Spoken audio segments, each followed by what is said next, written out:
Class, let's continue our lesson about parabola. Again, parabola is a curve that is like letter U. So ano bang meron sa parabola? Siyempre, it's a Cartesian plane. We have the vertical line and the horizontal line, x-axis and the y-axis, and the red dot in the middle. So ayun po yung dalawang U natin. It's going up and going down. Another one, ganun pa rin po siya. Vertical line and the horizontal line. And the parabola opens to the left and opens to the right. Okay? So, ganito po yan. As you can see, we have the two lines. Mo muna kung ano yung quadratic term. At saka ano yung linear term. So, yung quadratic term natin ay yung variable na may exponent 2.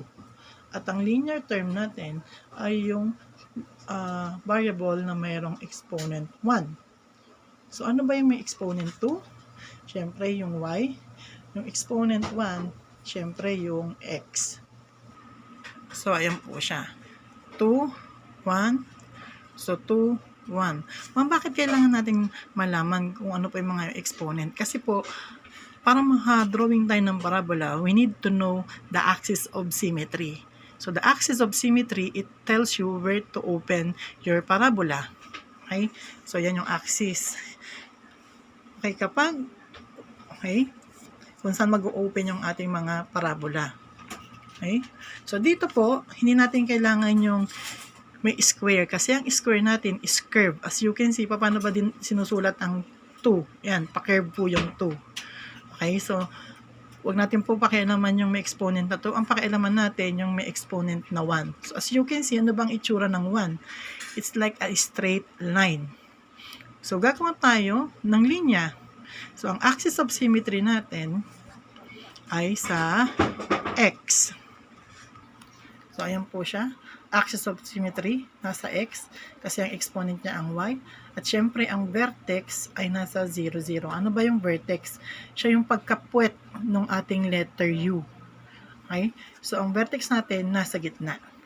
0, 0. Okay? So, ito po tayo sa x-axis. So, dyan po tayo mag-opens. Kaya lang, dalawa po sila. It's either going to the left or going to the right. Paano po ba natin malalaman, ma'am? Okay. So, yan po. So, y squared is equals 4ax. As you can see, wala po siyang sign. Siya po ay, ibig sabihin, positive ang kanyang sign. So, syempre, ito po yung positive. So, ganyan po siya. Papunta siya sa positive. So, syempre, dadaanan niya yung vertex.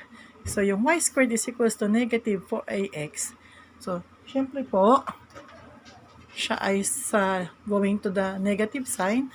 So, doon po siya going to the left. So, ganyan po.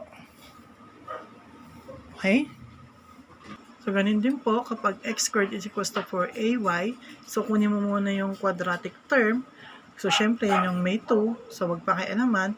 Yung y, syempre, akita nyo naman siya yung may 1. So, yan, no? Line. So, axis of symmetry natin ay sa y at ang vertex ay 0, 0. So, kung titingnan mo, ito po yun. So, x squared. Sana naman po mag-open.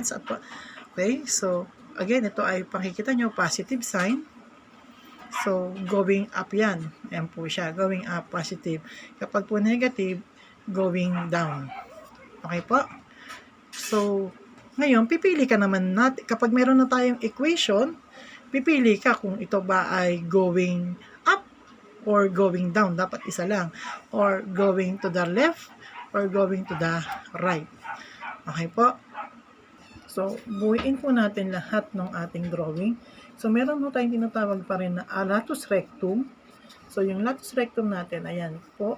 Isipin mo na lang po, yung pagkayo, yan ay ang kanyang mga arms. Ay, ang tawag ko dyan, arms. At yan ay may haba na 4a in length. So, haba po yan. Magbibilang tayo, it's either steps, ano, hakbang. Ilang hakbang yung ating haba ng ating mga braso. Okay? So, yung vertex, again, nasa 0, 0. Siya yung nasa gitna. Okay? Yung focus naman, meron siyang A length. Haba pa rin. Siya ay nasa harapan ng vertex. Okay? So, yung ating focus, depende po yung haba niya kung saan axis ka nag-open. Kung ikaw ba ay nasa x-axis or sa y-axis. Basta tatandaan mo, a length. So, haba ang sinasabi. At yung directrix, siya po ay line.